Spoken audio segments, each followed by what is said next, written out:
In this video, I will show you how to build the HPA kit for KC02. So these are the parts that you'll have with the kit, but you will also need these two parts. This is the percussion valve, and this is the rubber magazine gaskets. Both you can have on your stock mags, so everyone should have these two. First, I'd advise you to wash the 3D printed parts, especially these three parts. Well, no, especially those two parts, just to clear off any 3D printing powder that may remain in these, especially in the feeding tube, so that you don't want your babies to be all messed up with some powder. But trust me, after a good wash, soap and water, it's all good. First, what you'll need to do is install the magazine release.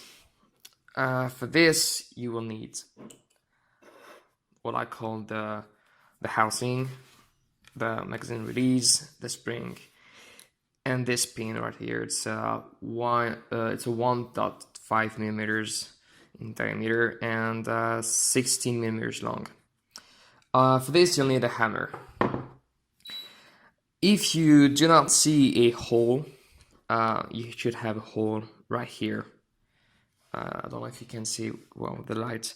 Should I have a hole right here? If you do not see it, don't worry, it's okay. It might be some powder left in it, obstructing it. So all you have to do, you'll see. You'll see where the hole should be. All you have to do is place the pin and hammer it down a little bit. You should clear off the powder like this. Once it's done, you take your mag release spring, you place it where it's supposed to be. The other hand on the mag release. And then once it's all perfectly aligned, there it is. No, it's not. There it is. Hammer it down. Oh, my hammer is too wide. And there you go.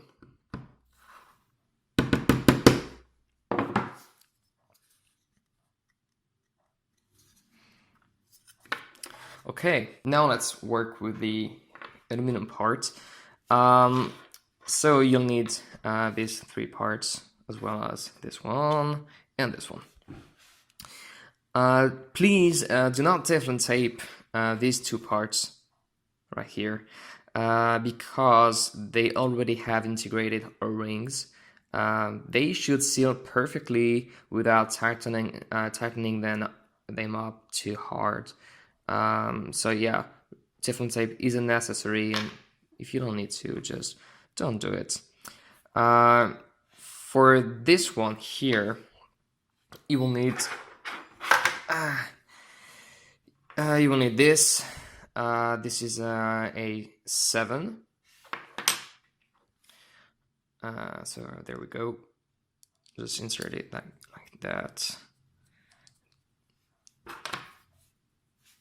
And then tighten it, not too hard, because of the O-ring it doesn't need to. Like that's perfect. Then you need to insert this one. So for this, you'll need a 5.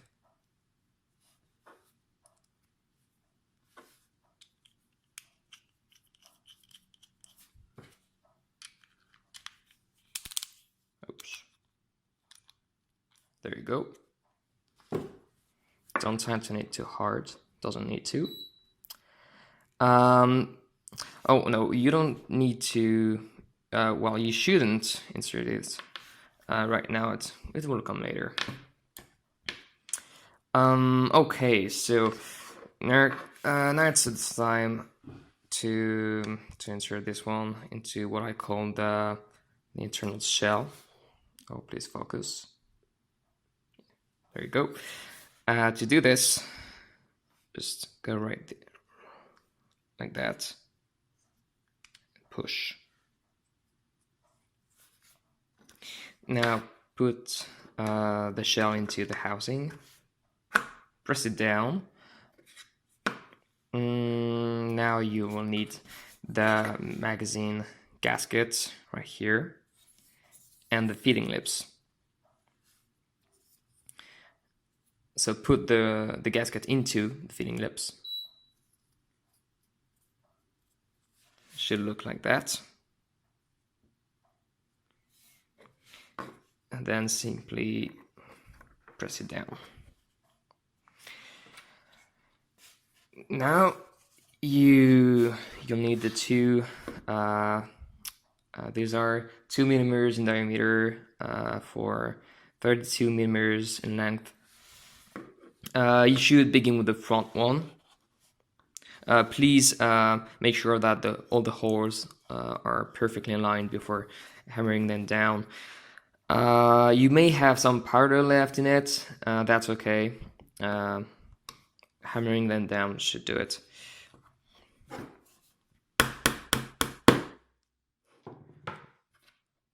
And the last one.